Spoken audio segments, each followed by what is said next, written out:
Dabatungara kabi kwase blara nyese nye mande masuma tuguni Allah mbala cogo beti de Jean Sadou ne ben keleku bi boni sebenye sebe mi nu kama le soir de Bamako o Bamako wula odo Jean Sadou ka do chamanje fanga a joli ninga kle chamanje fanga jensengina ni jamana bele jile ka son chamanje fanga Asimu Goita e ka do aka bla mina kono alafiale o barawo o nyebina don Jean Sadou ka do somodan na sebenekela ko mi ngoni wuli ka jo e Asimu Goita aka kele ka shen abisina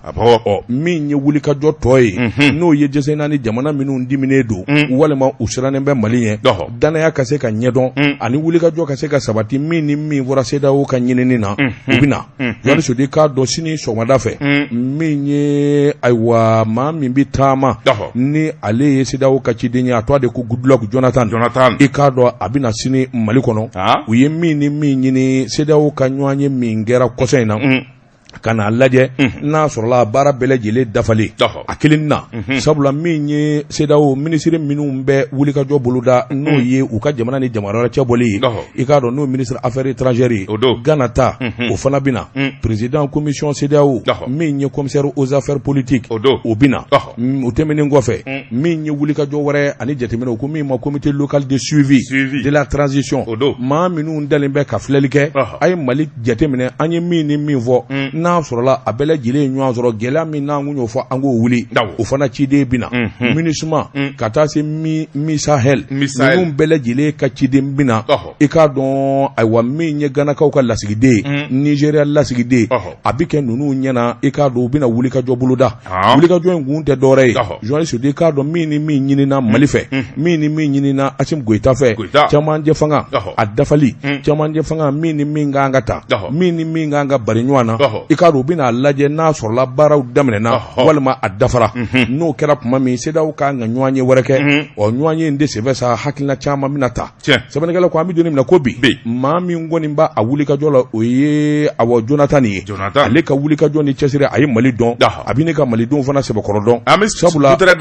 sabula min kɔni ye gɛlɛya ye gɛlɛya min n'o kun ye Mali sɔrɔ i k'a dɔn fanga daraki min kɛra sɛbɛnnikɛla ko o de nana ni gɛlɛya caman CEDEAO ani Mali ni ɲɔgɔn cɛ nga ala ka bon Jean Sadou ka do n'u nana u ye min ni min ɲini u ye min ni min kangari da n'a sɔrɔla u dafalen bɛ gɛlɛya fɛn o fɛn dulonnen don a bɛɛ lajɛlen bi buru nin kun ye sɛbɛn ye a ɲɛ min zalo ka bɔ le soir de Bamako kɔnɔ Bamako wula Goodluck Jonathan an bi cikɛyɔrɔ d'a ma Nɛgɛbabugu o y'anw ka dugu ye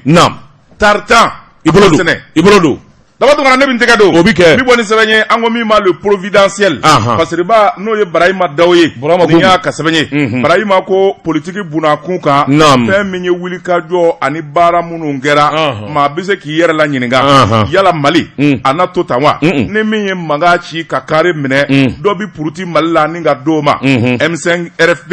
a ko n'i y'a ta k'a lajɛ M5 RFP u ye baara min kɛ Babali de kun don ani jamana ɲɛmaaw k'u ja wuli o de kun don min bɛ se k'a to k'u ta sɔrɔ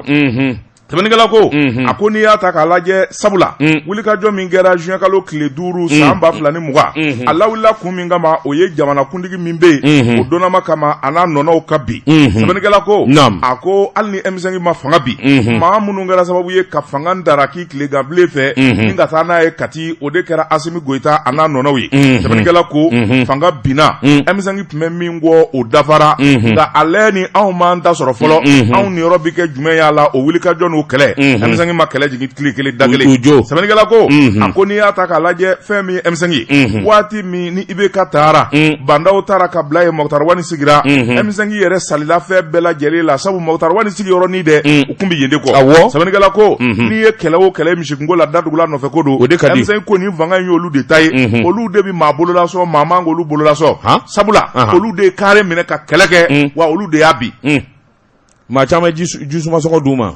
suruguden mana sama fa surugudenw ta don dɛ waraba tɛ se ka bɔ k'a fɔ ko ale de kugala ka ja kungo kɔnɔ ko a bɛ to a ta la sɛbɛnnikɛla ko a ko n'i y'a ta k'a lajɛ fɛn min ye Choguel Kokala Mayiga an bɛ don minɛ ko bi a ma kɛlɛ kun bila sabula jɛkulu min bɛ yen n'o ye M5 bolofara ye comité stratégique a y'o ɲɛmaaya kɛlɛ ni o wulikajɔ kɛ nka maaw yɛrɛ nana dɔn k'a fɔ Choguel bɛ ka min kɛ fɛn min ye ko in y'a jɛgɛnen bɛ o kɛra sababu ye maa caman bɛ olu ka bɔ a kɔ URD olu y'a nɔbila CEMAS y'a nɔbila Clément Danbele o bɔra a kɔ Ben le cerveau Nuhu Sar ka taa fara EMK kan ani Umar Marko nunu bɛɛ lajɛlen M5 RFB a ka nin comité stratégique nɔbila sabula y'a dɔn k'a fɔ kɛlɛ kun ye min ye o dafara dɛmɛnikɛla ko nka fɛn min ye kangoma ye a tɛ bala dɔnkili la ganza don o don bagabagali an b'a kɛta an b'a donta an b'a bɔta an bɛ bɔ an bɛ jamana ci an b'a turu a kun kan n'an dama d'a ma dɛmɛnikɛla ko fɛn min ye taa ni ka segin bana ye a ti maa to M5 nege bɔlen bɛ fɔ ka taa fɔ k'a to ten a ma ɲa min kɔ a kɛr'o ye Assimi Goïta ko a lajɛ ni M5 aw m'a fɔ primature wa a filɛ a y'a ta a y'a ta sa an ka lafiya sɛbɛnnikɛla ko a y'a ta an ka lafiya M5 kɔni m'a bila da girinda la u taar'u ɲɛsin maa min ma o de ye Choguel Kokala Mayiga ye k'a jira k'a fɔ o de bɛna kɛ u ka premier ministre ye sɛbɛnnikɛla ko a ko n'i y'a ta k'a lajɛ an bɛ don minɛ ko bi politiki bunna k'u kan fɛn min ye M5 ye a tɔgɔ tiɲɛna fɔ ka taa fɔ k'a to ten sabula an bɛ don minɛ ko bi fɛn min ye jamanadenw ye maaw tɛ ka kuma nka bɛɛ lajɛlen sigilen de bɛ ka M5 lajɛ fiɲɛ ka bɔ a la wala ko ka kɛ u ka taa lakali o dɔrɔn tɛ a ko n'i y'a ta k'a lajɛ fɛn min ye misali jugu ye o de jira la ni min ye carré minɛ ka mankan ci ko la a bɛ e ta bɛ d'e ma o tuma jamana bɛ baara ten wa jamana Mali ɲɛtaga bɛ se ka sabati ni maa wɛrɛw bɔra sisan M5 kɔfɛ ka carré minɛ ka mankan ci mun bɛna d'olu fana ma sɛbɛnnikɛla ko a ko an bɛ don min ko bi kow de kan ka jateminɛ maa minnu tilennen don ni nɔgɔ t'u la k'u ta ka bila baaraw la ka jɔyɔrɔ ɲumanw d'u ma min bɛ se ka kɛ sababu ye cɛmancɛla fanga ka kolo gɛlɛya malidenw sigilen bɛ ka ɲɛtaa min kɔnɔ o ka sabati n'o tɛ wowawo popapoka ka t'o la ten premier ministeriya ani fanga ka ta ka d'i ma n'ala ma jagɛ a popapo kelen o de b'a bɔ si la sabula n'i ye muso sɔrɔ filefiyɛ la n'i ye maa min damasɔnnen ye siraw ɲɛ a bɛ t'o filefiyɛ kelen la kunnafoni filɛ nin ye an ye min bɔ le providentiel kɔnɔ a ka bi bɔli la Joasi Seydou k'a dɔn tasuma bilen maa min fa n'i ye fini bilemandigi ye i ja bɛ tigɛ siga t'a la bɔ ni sɛbɛn ye sɛbɛn min n'u k'a ma Nouvelle Horizon ɲɛdankura o don sɛbɛnnikɛbaa de ye Alpha Gallo ko i ye kuma min fɔ o kelen don an ka wajilikɛla dɔ bɛ yen imami dɔ bɛ yen u k'a ma ko Mahi Watara i k'a dɔn a ye nin kuma in sɛbɛn kɔrɔ fɔ ɛlɛ n'i taara taasira min na a y'o fɔ ka n'a bɛlɛ diinɛ na diinɛ ti jɛn n'a ye diinɛ ti sɔn a ma i k'a dɔn maa o maa ni jamana sɛbɛn don olu ti jɛn n'a ye mangandila ani fɔlɔkɔ wulila Joasi Seydou k'a dɔn k'o ta kuma bɛɛ k'o bila sigiyɔrɔba la ka jɔyɔrɔba d'o ma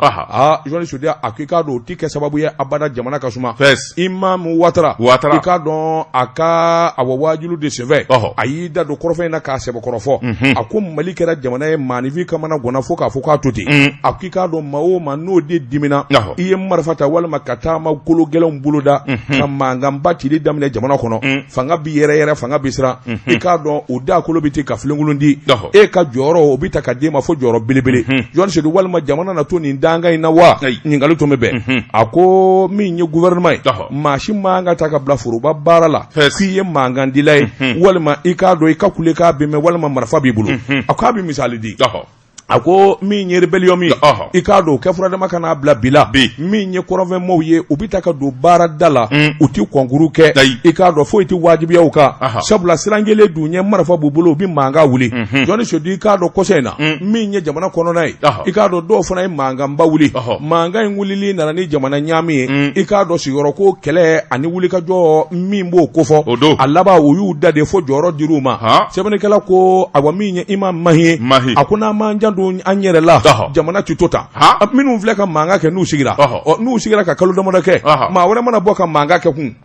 o ta fana bɛ d'u ma kɛ Joasi Seydou a ko ti jamana dilan jamana dilali fo k'a sɔrɔ i kalannen don i bi bila yɔrɔ min na i y'o dɔn i bi s'a baara la i n'a baara ka kan i bi kuma o i ti kuma o Joasi Seydou i k'a dɔn jamana ɲɛmaaso kan ka wolomali de kɛ ka sɛgɛsɛgɛli kɛ cɛ o cɛ i bi bila jɔyɔrɔ la fo k'a sɔrɔ i bi baara in dɔn i kana kɛ mangandila ye mangandila damanda se ka kɛ jamana dilanna ye Joasi Seydou a ko n'o kɛra ka ban a jamana bɛ to nin bolo de ka sa fo ka taa fɔ min kɛra minnu mana dimi walima minnu n'olu dɛsɛra u ma fɛn sɔrɔ olu bɛ taa fara ɲɔgɔn kan ka taama boloda i k'a dɔn avenue de l'Indépendance la a ko damanda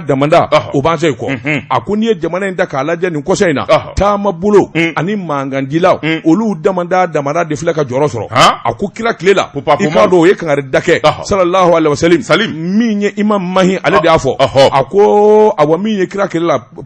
kira yɛrɛ da y'a fɔ a ko mankan kɛbaaw ani gɛlɛya kɛbaaw o man ka kɛ sababu ye maa minnu sigilen bɛ n'u ti kuma maa minnu di fɛn bɔ n'u bɛ se baara la popapo i b'o to yen ka t'o de ta ka bila baara kunna a k'o de bɛ kɛ sababu ye jamana ka ɲɛ jamana ka dilan i ma mahi i k'a dɔn le nouvelle horizon ka fɔ la a y'a jira k'a fɔ Mali bi danga min na hinɛ bi bɛɛ la a ko min ye politiki ye ani k'i ɲininka mankan tɛ taa min ye sɔrɔsiya ye o ni politiki fana tɛ taa a k'i k'a dɔn fo fɛnw ka fara ka bɔ ɲɔgɔn na jamana ɲanina jamana seginna i k'a dɔn jamana kɔni bɛɛ lajɛlen maa o taara a laban kɔni bɛna taa kɛ mankanko damada ye ni ninnu ye mankan kɛ u ye place sɔrɔ sini dɔw fana tɛna wuli k'a fɔ an fana k'an ka mankan kɛ Jɔn Sedu yalama jamana na t'o bolo ka fɔ ka taa fɔ min kɛra wa ɲininkali tun bɛ anw bɛ bɔ MP4 an bɛ bɔ fo an ta ka d'a ma ka sabali premier ministre bi kɛ 2 ye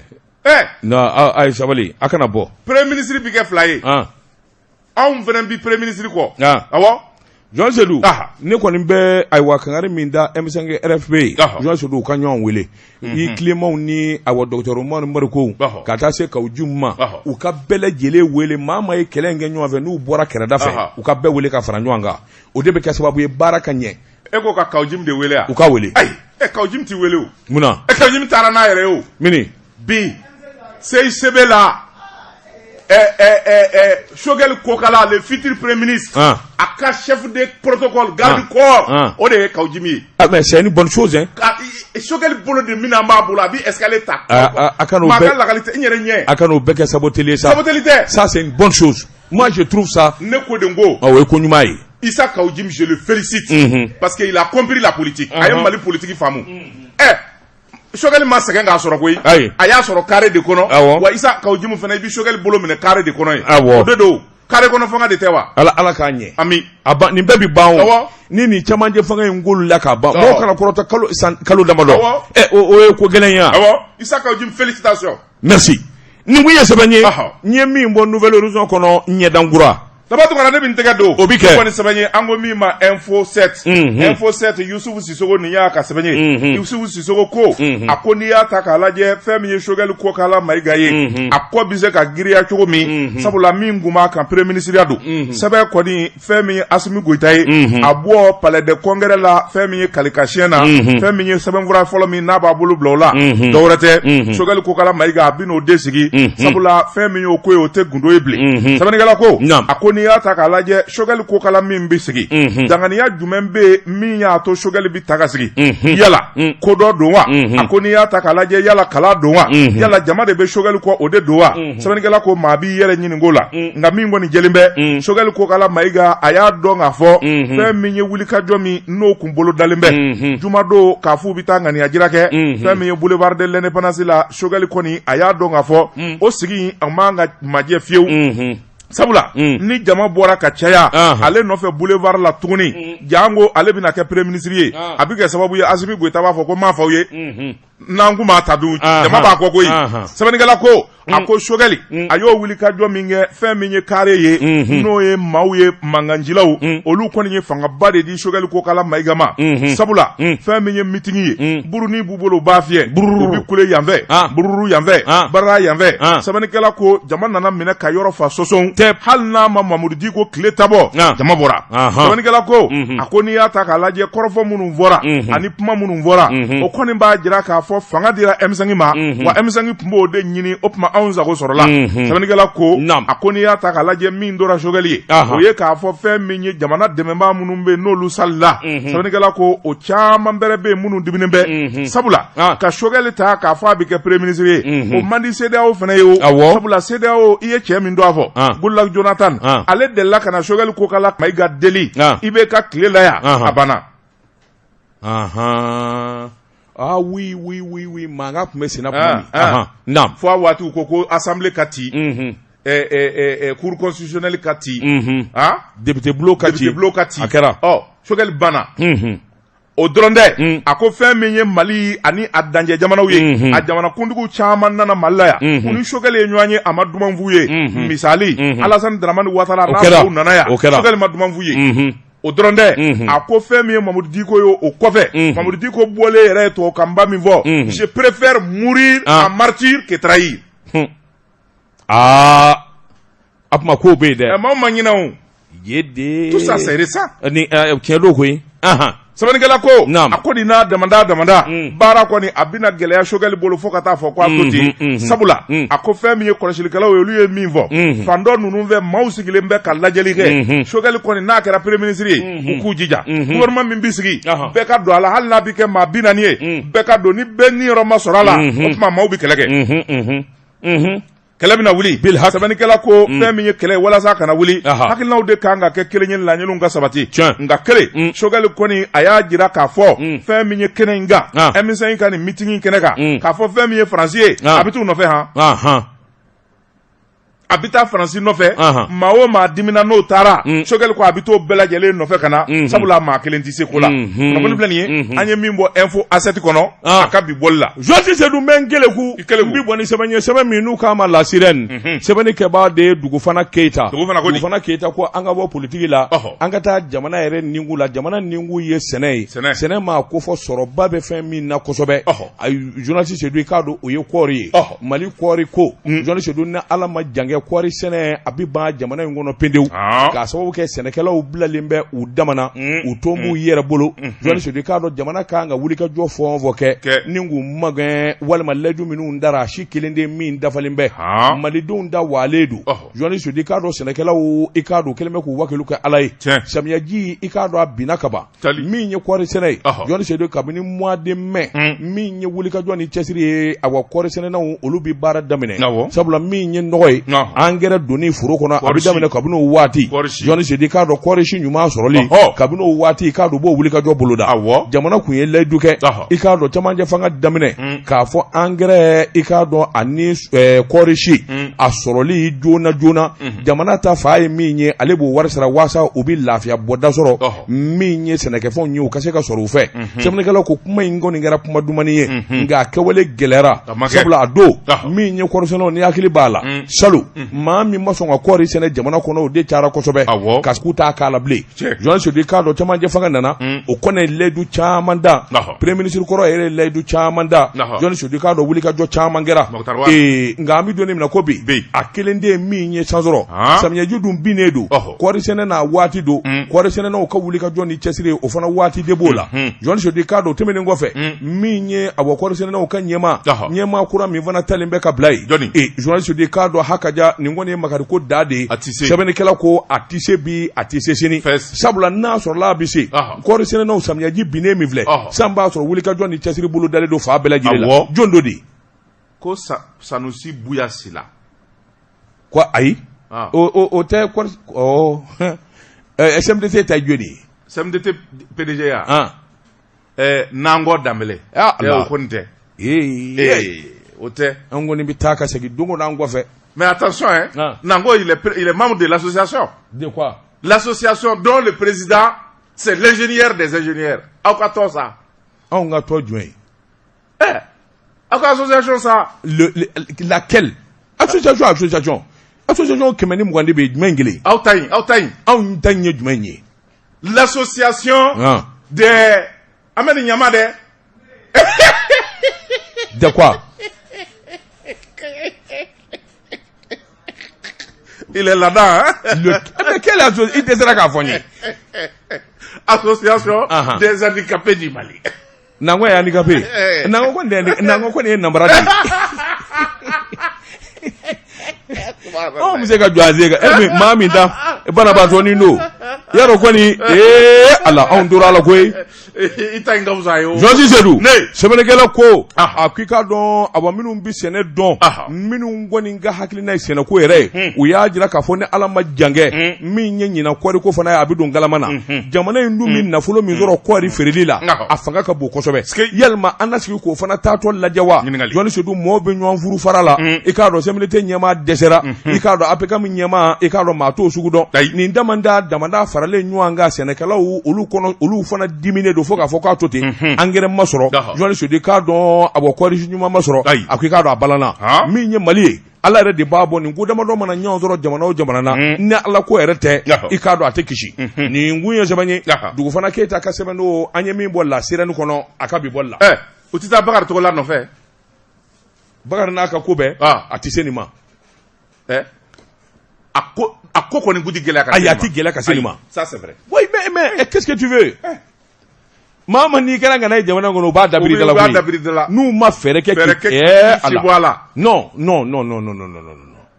ibolo do d'abord on a ne bin tega do obike boni sebenye angomi ma le politicien musulman parce que ba no ye la rédaction e nyu ka sebenye anu ba dangani yaddo nyinanga na kuko ako feminye sebenikela yi ako feminye mali sira koyi geleya na lembe bela jele ko bon ko nga bonzinga gouvernement folo minzigira chamanjala fanga o masaka nobo sabula fengo fembe no jutikera feminye mwadu na makeita fe o baraw debi sena halisa directeur national des routes wati minabo wulika jowla ako muna uti mwadu na makeita taka ke ministre de l'équipement et des transports pop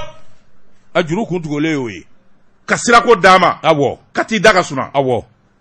nam sabanikala ko akoni ya taka laje femi Mamadou Nama Keita kango ma te bala dongeli la ganza ka fa cheka ibe ote kwa fa yeko ka ibe ote nga mimba kungolo kono ani doniya ani dangania mimbala o nofe kodo sabula buna hadama de innafa o ti dowre ikabara nyuma o ani ka chesiri ko ako Mamadou Nama Keita ale de kunye directeur national de Wuruti ako ministre matai dai ka suno sirawo sirabe no ka ngagla barawo barabe aya bela jele bozo ninga ta da sabanikala ko akame domine kobi toko jami no soro la sirakola ni wati labauna ala ni njekele ka wulika jo anaka chesri sabanikala ko akoke on fene manga bali mana sabula aye kala minge o ye sirako nyedo ani femi baraba mununganga ke uko de ma travaux publics ayo wulika jo de ke o kama femi nye jamanai aye bandiri ani médaille chamamba de dama foka na bla officier de l'ordre national du Mali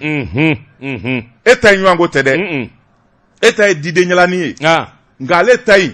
eta efiji abeye ale officier de l'ordre national du Mali ouais Jean c'est quand même kana ka hashidi ça kam médaille obe komi soldat ale dunyo officier di ouais mais alors ni officier soldat mana officier abi courde ki moso c'est-à-dire que ni Mamadou Nama Keita numbi teme nous comme médaillé et kangi courde ki moso là tu n'as pas dit vrai au début il y a le chevalier de l'ordre national du Mali. Allez tatouer ça effigie abe tatouer allez tatouer ça et chevalier nam sabanikala ko ako dirama yoro mina ganzande sabula ma politiki ke ati politiki nyedo ati se femina oye jamana bara de oye feminye sirako anyedo na chesiri sabula ni ataka laje anga Mali abi boso sira munumve ma munumbe nubi na sirako pmafo Union européenne Banque mondiale kata fara Banque islamique de développement national ka feminye anga jamana sirako nyedo mbaw ni sirako pma balana aworko mana bala abi boso sira minve na bitelia ma mimbi nyinga we Mamadou Nama Keita sabanikala ko ako Mali doronde koy farafina be ako nye sebatiku bela jele ya donga fo ni njey ni mi fe min do sirako la ani abi min do wulika jola adogolende mana sabanikala ko na manjija fe mi Mamadou Nama Keita ni jamana wara yibolo bo anofe abita kanda ako fe mi nye wulika joye olu ya nyininga Mali sirako ambe wati mina bela jele ba fi ka buguda siraka gla sira bozo ne mechuga mununa na tale me chetiga mununa ayolu bela jele nyefo ako dronde femi Mali abise ka bon nogola sirako sira fe chugomi siraka bozo ka damene Bamako ka ta region na ka bo region na ka ta cercle la ka bozo cercle ko ka ta isoro fi ka buguda la ako sirako fere o dangani ya ba bolo sabenigala ko ambe domine ko bi Mali ka basigi soro sirako la jango anga sira o sebe ko rotyenimbe ka sira do berela ka wulika joke sangani wati ako Mali bise ka jigida chenga nga atipma ati fenyini ati politiki la adale be ko nimbe aka wulika jona aka chesuru la jamana ye kuna fonu bleni anye minzalo ka bo le politicien musulman kono aka bi bolla Jean Sedou ni ma mi jo ale do alala iti janva oyi chen ni ya ala mine iti janva oyi chen nega o karafe anga tezara premium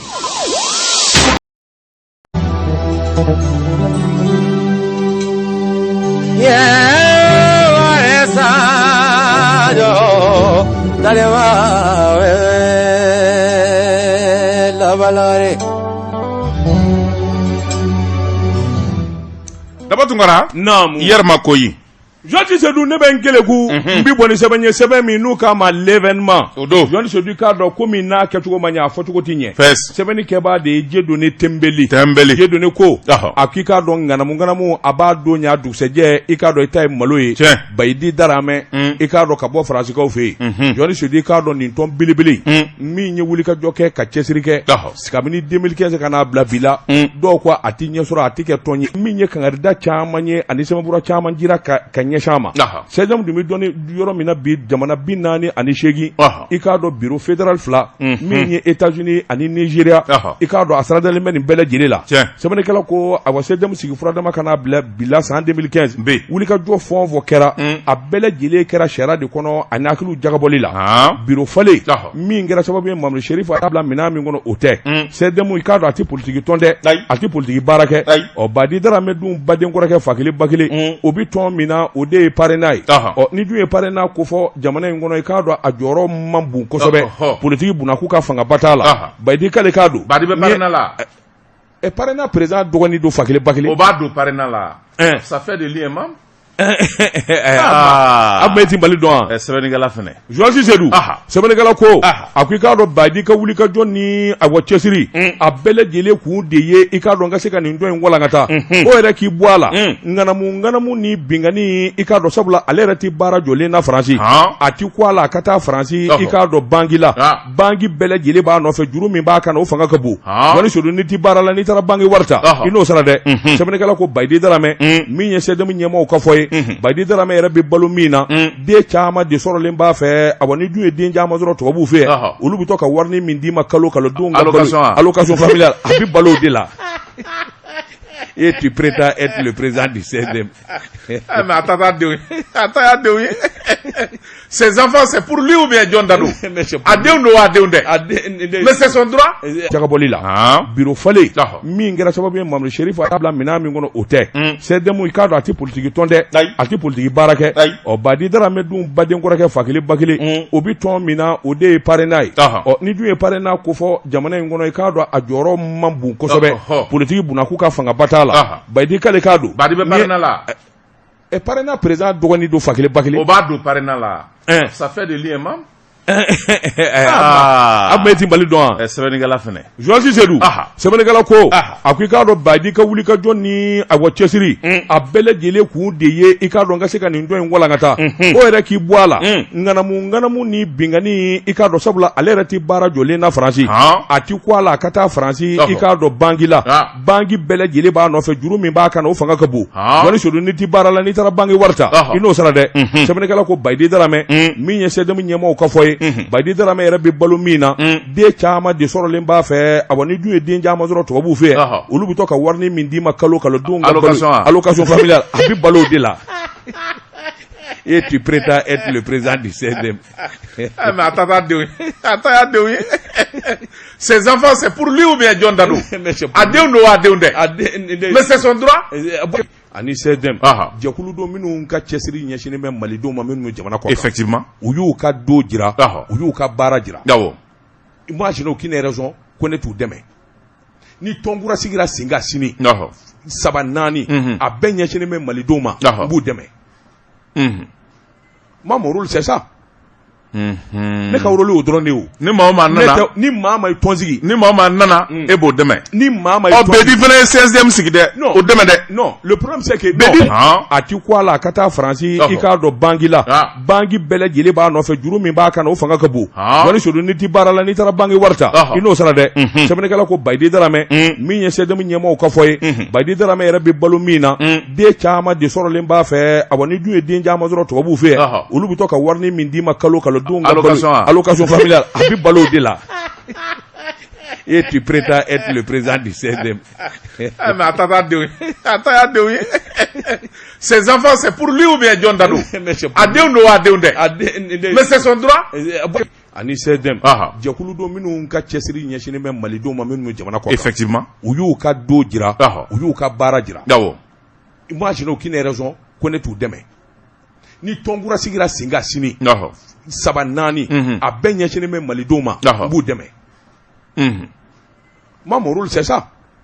ne ka rôle o dɔrɔn de o ni maa ma nana ni maa ma tɔnsigi ni maa ma nana e b'o dɛmɛ ni maa ma Bedi fana ye 16e sigi dɛ o dɛmɛ dɛ non le problème c'est que Bedi vient d'être élu président pas problème c'est de Mohamed Chérif fo wuli ka jɔ min kɛ 2015 kana bila bila ɲɛdimi fura do kɔdimi fura tɛ o ça tout le monde le sait a kelen kun do wa ani joni kun do e y avait Bedi hein e m'a fɔ k'a kun b'a la k'a gɛnna wa mais Bedi a été renvoyé du CEDEM de France non Mohamed Chérif kelen ma cɛsiri kɛ non an ka dugawu kɛ Ala k'u bɛɛ s'il te plaît Seydou an kana ɲɔgɔn sɔrɔ o la Ala k'u bɛɛ Bedi il est membre du CEDEM de France Amérique tabe Sénégal tabe Côte d'Ivoire tabe il est quoi il est membre du 16e membre du CEDEM de France oui il n'est même pas au bureau national mais tu sais moi si tu comprends pas je t'explique les choses cette histoire là b'a dɔn ne bɛ dugawu de kɛ n k'Ala k'u bɛɛ bon u ti bɛn Bedi va aller en prison Bedi bɛ taa kaso de la fɔlɔ ça c'est un parti pris tentative de sabotage Ala k'u bɛɛ bɛnde o parce que maa ma y'a ɲini tɔn min barikala ka tɔn min baara kɛ maa ma y'a ɲini k'i b'o tɔn ci Joan Sidi i ni yɔrɔ min ka kan o ye kaso de ye Ala k'u bɛɛ maa min bureau sigi kelen bureau min sigira ni Chérifu kɛra ɲɛmaa ye ministres kun bɛ yen ambassadeurs bɛ yen maa sugu bɛɛ kun bɛ yen e bɛna don min Mali kɔnɔ k'i bɛ n'i ka bureau sigi lettre cili ma karisa i tɛ se ka kuma ni CEDEM national tɛ jamana bɛ pop-up la kuma i nan'i sigi ko e bureau dɔ sigi en vertu de quelle loi hali an ma kalan fɔɲɔgɔnkɔ de b'u ni ɲɔgɔn cɛ Ala k'u bɛɛ o fɔɲɔgɔnkɔ ju dɔnnen don Ala k'u bɛɛ Seydou ni ne ko n bɛ e janfa ni ne ye e janfa tiɲɛ kan o bɛ dɔ kɛnɛ kan o janfa ka yan a man ɲi nin kun ye sɛbɛn ye an ye min salo ka bɔ événement kɔnɔ a ka bi bɔli la Ala k'u bɛɛ bɛnkile tɛ yen journaliste Seydou k'a dɔn Bedi Dramé a bɛ taa kaso la je te jure kana tasuma minɛ non cette histoire là ça minɛ mais i ye jali ye kana tasuma minɛ jali ko tɛ Ala k'u bɛɛ Bedi la il m'a appelé il t'a appelé téléphone na en direct i b'a ka kuma minnu fɔ par rapport à Mohamed Chérif Aïdara tiɲɛ tɛ je te permets dimanche wɛrɛ émission wele i ka tiɲɛ ye min ye k'a da malidenw tulo kan il ne l'a pas fait a mana a wele daba bi jɛka fɔ bi a mana e kana mini je le dis haut et fort ani ne de ni min b'i bolo k'a fɔ i b'o expliquer malidenw ko na ni tiɲɛ de don n'a expliquer a ma se ka na a mana a mɛ n wele a mana don o don i bɛ minnu na radio wɛrɛw ni organe wɛrɛw la tu vas dire de n'importe quoi tête à tête s'il est prêt a kana radio jɛka fɔ i b'a sɔrɔ a b'a fɔ k'e ye Mohamed Chérif Aïdara ka maa ye mais ne tɛ maa ka maa ye o ni ne bɛ kɛ maa ka maa ye Seydou ni ne bɛ kɛ maa ka maa ye n bɛ kɛ Habib Sila ka maa de ye Habib Sila bɛ wari di ne ma $1,000,000 ne bɛ kɛ Habib Sila ka maa de ye n tɛ kɛ Chérif ka maa ye Chérif tɛ se k'o ɲɔgɔn na kɛ yan c'est pas là le problème ne ka problème tɛ wari ko ye o ne ka problème ye kabini ninnu tɔnw ma sigi ka se bi ma ne bɛ tunkarankew dɛmɛ o bɛ kɛ alors Ala k'u bɛɛ n b'u ti kelen bɛ kɛnɛya ma a bɛ ministériya bila don min na cakɛda dɔ bɛ yen u ko min ma centre pour le développement des vaccins a taara ni ka bila yenkaw kunna a ko fɛn min ye cakɛda in ye a wulilen kun do k'a jɔ kɛlɛnw sabula galabu tun b'a la diɲɛ seleke batigi a nafolobatigiw u kun kɛlen bɛ ka wuli ka jɔ ba de kɛ fɛn min ye nafoloba ye ni k'a ta k'a bila yen ɲani tɛmɛnikɛla ko a ko nka ko bɛɛ lajɛlen nana kolo k'a la Sanba Usumani Sobolo cakɛda in yɛrɛ a sigilen bɛ gɛlɛya min na kan fo a yɛrɛ ye laɲini kɛ maa 116 baarakɛla la k'a b'olu gɛn ka bɔ baarakɛyɔrɔ la sariya sɔsɔ kan tɛmɛnikɛla ko a ko n'i y'a ta k'a lajɛ k'a ta 2001 nin cakɛda in de sigira a ka wuli ka jɔ ye sɛgɛsɛgɛli ani cɛsiriw ye minnu bɛ kɛ sababu ye fɛn min ye banaw bɛ kunbɛn ni fura minnu ye k'olu labɛn a ko n'i y'a ta k'a lajɛ minisiriso min n'o bɛ kɛnɛya kunna ani université min bɛ Maryland États-Unis olu de jɛra ni ka baarakɛyɔrɔ in sigi o don maa 700 u y'o ta baara la sɛbɛnnikɛla ko maa minnu taara kɔntara kuntala ja kɔntara kuntala suru o taara ka d'u ma sɛbɛnnikɛla ko dɔw ka kɔntara banna olu taara nka minnu yɛrɛ bɛ yen ni cakɛda tɛ taa ɲɛ olu kɔ fiyewu olu tora baara la sɛbɛnnikɛla ko k'a ta 2001 na ka n'a bila bi la cakɛda in kɔni ye wulikajɔ kɛ k'i jɔ kelewu nka waati min n'a taara ka di Sanba Usumani So ma ndengidanga daminɛna sɛbɛnnikɛla ko février kalo tile 15 ka taa bila tile 25 tɛmɛnen na san 2021 fɛn min ye Sanba Usumani So ye a ye sɛbɛn dɔ kɛ ni k'o di IC ma maa 100 ni maa 16 baarakɛla la ka taa sɛbɛn d'u ma k'u gɛnna ha te denbayatigiw sɛbɛnnikɛla ko u gɛnna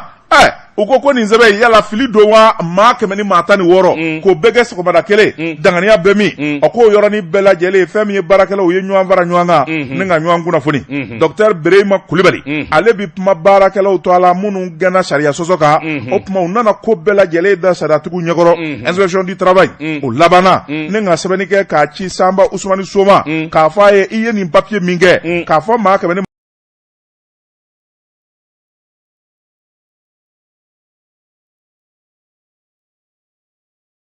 olu de jɛra ni ka baarakɛyɔrɔ in sigi o don maa 700 u y'o ta baara la sɛbɛnnikɛla ko maa minnu taara kɔntara kuntalaja kɔntara kuntala suru o taara ka d'u ma sɛbɛnnikɛla ko dɔw ka kɔntara banna olu taara nka minnu yɛrɛ bɛ yen ni cakɛda tɛ taa ɲɛ olu kɔ fiyewu olu tora baara la sɛbɛnnikɛla ko k'a ta 2001 na ka n'a bila bi la cakɛda in kɔni ye wulikajɔ kɛ k'i jɔ kelewu nka waati min n'a taara ka di Sanba Usumani Soma ndingidanga daminɛna sɛbɛnnikɛla ko février kalo tile 15 ka taa bila tile 25 tɛmɛnen na san 2021 fɛn min ye Sanba Usumani So ye a ye sɛbɛn dɔ kɛ ni k'o di IC ma maa 100 ni maa 16 baarakɛla la ka taa sɛbɛn d'u ma k'u gɛnna ha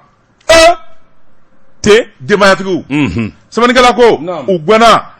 u ko nin sɛbɛn yala fili don wa maa 100 ni maa 16 k'o bɛɛ kɛ sɔgɔmada kelen danganiya bɛ min o k'o yɔrɔnin bɛɛ lajɛlen fɛn min ye baarakɛlaw u ye ɲɔgɔn fara ɲɔgɔn kan ni ka ɲɔgɔn kunnafoni Dr Birahima Kulibali ale bi kuma baarakɛlaw to a la minnu gɛnna sariya sɔsɔ kan o tuma u nana ko bɛɛ lajɛlen da sariyatigiw ɲɛkɔrɔ inspection du travail o labanna ni ka sɛbɛnni kɛ k'a ci Sanba Usumani Soma k'a fɔ a ye i ye nin papier min kɛ k'a fɔ maa 100 ni maa 16 i bɛn'u gɛn danganiya kɔnɔ ko Sanba Usumani So a yɛrɛ ye maa bila ka na kɛnɛ in ka na ɲɛfɔli kɛ a ye kuma o kuma fɔ kuma in bɛɛ lajɛlen kɔkarela ni ka nkalontigiya o tuma fɛn min ye nin ko in ye ni wulikajɔ ma kɛ fɛn min ye jamana faamaw fɛ maa 100 ni maa 16 a bɛɛ lajɛlen ye dɔgɔtɔrɔ jolenw de ye dɔgɔtɔrɔ gojogojow a ka t'olu bila ka bɔ baara la o ka gɛlɛn o waati kelen maa 200 ni maa 25 a y'olu ta région na k'olu bila baara la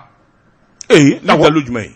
a ko dɛmɛbaw de ko n'a bi maa ta ko maa minnu b'u ka sigiyɔrɔ la k'a k'olu de ta recrutement local bon o ye fiɲɛ ye a fiɲɛ do kɛ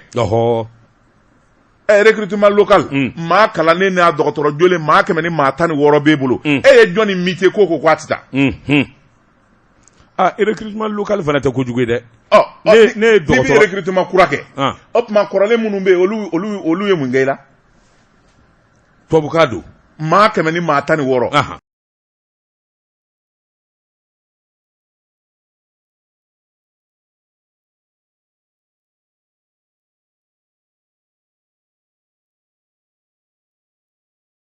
k'a fɔ maa 100 ni maa 16 i bɛn'u gɛn danganiya kɔnɔ ko Sanba Usumani So a yɛrɛ ye maa bila ka na kɛnɛ in ka na ɲɛfɔli kɛ a ye kuma o kuma fɔ kuma in bɛɛ lajɛlen kɔkarela ni ka nkalontigiya o tuma fɛn min ye nin ko in ye ni wulikajɔ ma kɛ fɛn min ye jamana faamaw fɛ maa 100 ni maa 16 a bɛɛ lajɛlen ye dɔgɔtɔrɔ jolenw de ye dɔgɔtɔrɔ gojogojow a ka t'olu bila ka bɔ baara la o ka gɛlɛn o waati kelen maa 200 ni maa 25 a y'olu ta région na k'olu bila baara la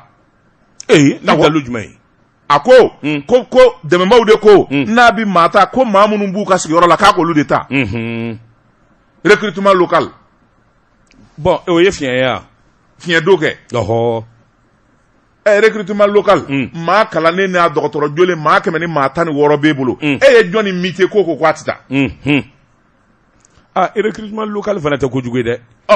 ne ye dɔgɔtɔrɔ recrutement kura kɛ o tuma kɔrɔlen minnu bɛ yen olu ye mun kɛ i la tubabukan don maa 100 ni maa 16 e bɛn'u gɛn tileganbilen fɛ jamana na jɔnni sudi k'a dɔn awɔ n'i tɛ bɔra ayiwa baara dɔ la ka taa baara dɔ la i bɛ kɛnɛ to maa tɔw ye nka hali bi n'a ka bi sɛbɛnnikɛla ka fɔ la Umu Sali Sɛki i k'a dɔn Gunamu mairie a b'i to Allemagne min ni min ka kɛ ale de b'o o bɛɛ lajɛlen jalatigɛ n'a ko min a bɛ kɛ ten jɔnni sudi k'a dɔn Gunamukaw kɔni kamana ganna n'i ye kuma in kɔni selen ye kunnafonidilaw ma i b'a sɔrɔ i k'a dɔn ma ɲɛ a la sɛbɛnnikɛla ko tuma min n'i kɛra ambassadeur ye sariyatigiw ye min fɔ i ka dan ka yɔrɔnin bɛɛ lajɛlen na ni dalu jumɛn ye a ko dɛmɛbaw de ko n'a bi maa ta ko maa minnu b'u ka sigiyɔrɔ la k'a k'olu de ta recrutement local bon o ye fiɲɛ ye a fiɲɛ do kɛ recrutement local maa kalannen n'a dɔgɔtɔrɔ jolen maa 100 ni maa 16 b'e bolo e ye jɔn ni métier ko a tɛ taa recrutement local fana tɛ kojugu ye dɛ ne docteur recrutement kurake ma korale munun be olu ye mun geila tobukado ma kemeni ma tani woro e binu gen kle gamblefe jamana na jɔnni sudi k'a dɔn awɔ n'i tɛ bɔra ayiwa baara dɔ la ka taa baara dɔ la i bɛ kɛnɛ to maatɔw ye nka hali bi n'a ka bi sɛbɛnnikɛla ka fɔ la umusali segi i k'a dɔn gudamu meri a b'i to alimayi min ni min ka kɛ kɛ ale de b'o o bɛɛ lajɛlen jalatigɛ n'a ko min a bɛ kɛ ten jɔnni sudi k'a dɔn gudamukaw kɔni kamana ganna n'i ye kuma in kɔni selen kunnafoni dilaw ma i b'a sɔrɔ i k'a dɔn ma ɲɛ a la sɛbɛnnikɛla ko tuma min n'i kɛra ambassadeur ye sariyatigiw ye min fɔ i ka dan ka wɔrɔnin bɛɛ lajɛlen na i k'a dɔn o de kan ka bila i nɔ na na wuli jɔnni sudi k'a dɔn mankan wulilen i k'a dɔn kuma caman kɔni bɛ yen olu fɔra nka n'i ye ko ta k'a lajɛ a y'a bɛnnen min bila o y'a jira k'a fɔ sariya foyi tɛ yen min bɛ se ka umusali wɔɔrɔ b'e bolo jɔnni mite ko a ti taa recrutement local fana tɛ kojugu ye dɛ ne ye docteur recrutement kura kɛ o tuma kɔrɔlen minnu bɛ yen olu ye mun kɛ i la tubabukan don maa kɛmɛ ni maa 16 e bɛn'o gɛn tileganbilen fɛ jamana na jɔnni sudi k'a dɔn awɔ n'i tɛ bɔra ayiwa baara dɔ la ka taa baara dɔ la i bɛ kɛnɛ to maatɔw ye nka hali bi n'a ka bi sɛbɛnnikɛla ka fɔ la umusali segi i k'a dɔn gudamu meri a b'i to alimayi min ni min ka kɛ ale de b'o o bɛɛ lajɛlen jalatigɛ n'a ko min a bɛ kɛ ten jɔnni sudi k'a dɔn gudamukaw kɔni kamana ganna n'i ye kuma in kɔni selen kunnafoni dilaw ma i b'a sɔrɔ i k'a dɔn ma ɲɛ a la sɛbɛnnikɛla ko tuma min n'i kɛra ambassadeur ye sariyatigiw ye min fɔ i ka dan ka wɔrɔnin bɛɛ lajɛlen na i k'a dɔn o de kan ka bila i nɔ na na wuli jɔnni sudi k'a dɔn mankan wulilen i k'a dɔn kuma caman kɔni bɛ yen olu fɔra nka n'i ye ko ta k'a lajɛ a y'a bɛnnen min bila o y'a jira k'a fɔ sariya foyi tɛ yen min bɛ se ka umusali segi ka a a ka dugu a wolodu ko bi di fandaw ma i n'a fɔ i y'a fɔ cogo min wala n karamɔgɔ i bi kodɔn koyi i ye nin fɔ ye nin fɔ ko ni Asimu n'a ka kɛ n'a bi kodɔn transition in ye kalo 9 ye miliyɔn kɛmɛ ni miliyɔn 50 walima miliyari 1 a k'a fɔ ne jɛnna n den kɔ n bɛ miliyɔn 4 miliyɔn 5 ta a jɛnna bɛɛ kɔ miliyari 1 ni miliyɔn 800 a niyɔrɔ kɔ ne ko jɔnni bɛna a dun de fo ni sokɛli y'a dun a tɛ ko a la M5 b'a ngɔnɔ M5 de bɛna dun sisan sa ayi u tɛ se M5 ko problème ye min ye maa caman de b'a la minnu ye kɛlɛ kɛ n'olu tɛna don ko la o de bɛna k'a kɛlɛmayɔrɔ ye o de ye problème ye ça fait 1,8 milliard ale de b'o o bɛɛ lajɛlen jalatigɛ n'a ko min a bɛ kɛ ten jɔnni sudi k'a dɔn gudamukaw kɔni kamana ganna n'i ye kuma in kɔni selen kunnafoni dilaw ma i b'a sɔrɔ i k'a dɔn ma ɲɛ a la sɛbɛnnikɛla ko tuma min n'i kɛra ambassadeur ye sariyatigiw ye min fɔ i ka dan ka wɔrɔnin bɛɛ lajɛlen na i k'a dɔn o de kan ka bila i nɔ na na wuli jɔnni sudi k'a dɔn mankan wulilen i k'a dɔn kuma caman kɔni bɛ yen olu fɔra nka n'i ye ko ta k'a lajɛ a y'a bɛnnen min bila o y'a jira k'a fɔ sariya foyi tɛ yen min bɛ se ka umusali segi ka a kɔli a ka dugu a wolodu ko bi di fandaw ma i n'a fɔ i y'a fɔ cogo min wala n karamɔgɔ i bi kodɔn koyi i ye nin fɔ ye nin fɔ ko ni Asimu n'a ka kɛ n'a bi kodɔn transition in ye kalo 9 ye miliyɔn kɛmɛ ni miliyɔn 50 walima miliyari 1 a k'a fɔ ne jɛnna n den kɔ n bɛ miliyɔn 4 miliyɔn 5 ta a jɛnna bɛɛ kɔ miliyari 1 ni miliyɔn 800 a niyɔrɔ kɔ ne ko jɔnni bɛna a dun de fo ni sokɛli y'a dun a tɛ ko a la M5 b'a ngɔnɔ M5 de bɛna dun sisan sa ayi u tɛ se M5 ko problème ye min ye maa caman de b'a la minnu ye kɛlɛ kɛ n'olu tɛna don ko la o de bɛna k'a kɛlɛmayɔrɔ ye o de ye problème ye ça fait 1,8 milliard ayi b'a la on est plus de 22 millions de Maliens M5 c'est à peu près première dame du Mali mais min ye bi wulada na 16h club de soutien bi sigi mais min ye Asimu Goyita ko Asimu Goyita ko a bɛ kɛ dɔw bolo sogoka ye a b'a bɔ dɔ ni ŋun ni Ala sɔnna a bɛna a ye o aw bɛna club de soutien ni jɛn ti sɔn koyi club de soutien tun bɛna sigi ale bana wari la e ko club de soutien na marché o ma bɛɛ ka baara kɛ